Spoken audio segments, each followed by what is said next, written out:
Hello friends, good morning from Centrum Academy. So in this video I'm going to actually solve a problem on limits which goes like this. So basically you have infinitely long series, as you can see n is tending to infinity, of terms like 1 by 1% square, 1 by 2% square, 1 by 3% square, and all the way till 1 by n% square. Now, it seems prima facie that all these terms are becoming 0, 0, 0, 0. In fact, they're tending to 0, they are not equal to 0. So it would be wrong to say that since these terms are all tending to 0, their sum will be also 0. Because as we discussed in the class, things which are very, very small but not equal to 0, and they are added infinitely many number of times, they may result into a finite quantity as well. So what I'm going to do here is now I'm going to limit, let's say I call this entire term as Pn, this is the choice of name. We can see here that Pn is lesser than 1 by 1 plus n square, 2 by 1 plus n square, 3 by 1 plus n square, and so on.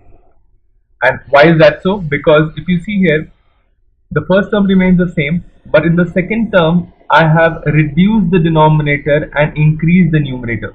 So basically, when you reduce the denominator by 1 and increase the denominator by 1, obviously the resulting quantity will be greater than this.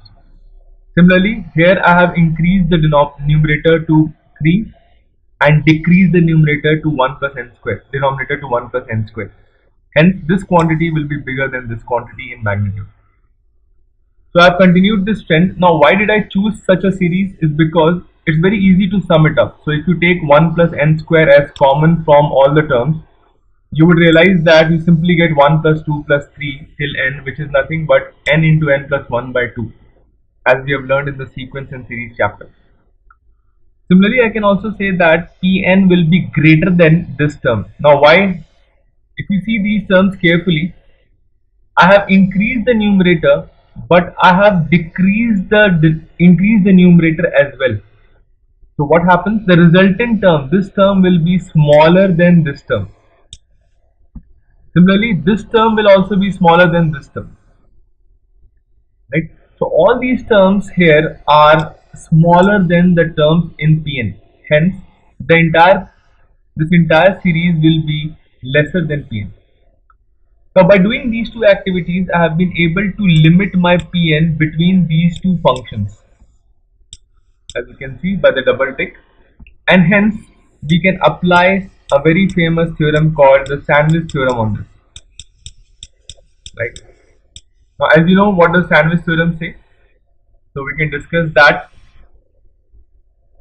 Sandwich theorem says that if you know that a function of x or n is limited between, let's say, two functions, h of n and g of n, and if the limit of this function is L and the limit of this function is L as x is tending to some quantity, then the limit of this function will also become L even without evaluating it.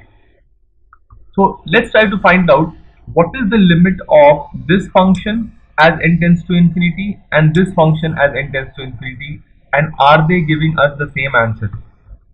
So let's do that. So if I just apply limit here as n tending to infinity,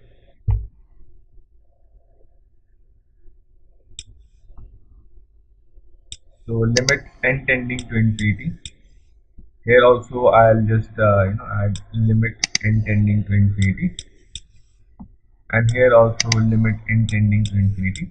Now we know how to deal with these kind of a problems. We divide by the highest power of n which is occurring in the entire expression. So this expression becomes, if we divide by n square, it becomes 1 into 1 plus 1 by n, and in the denominator becomes 2 into 1 by n plus 1, which is nothing but 1 into 1 plus 0 by 2 into 0 plus 1, so your answer is half. So this answer is going to be half. Now please remember, 1 by n as n tends to infinity will go to 0. That's what I have used here. Similarly, in this case also, if I divide by n square, I'll get 1 into 1 plus 1 by n, and 2 into 1 by n square plus 1, which is again 1 plus 0 by 2 into 0 plus 1, which is nothing but half again. That means both the functions which are sandwiching this function are becoming half each. So what does it imply? This implies that the sandwich function limit will also become half. So basically the answer to this problem becomes half by sandwich theorem. So this is a very classic example of the application to sandwich theorem. Thank you so much for watching.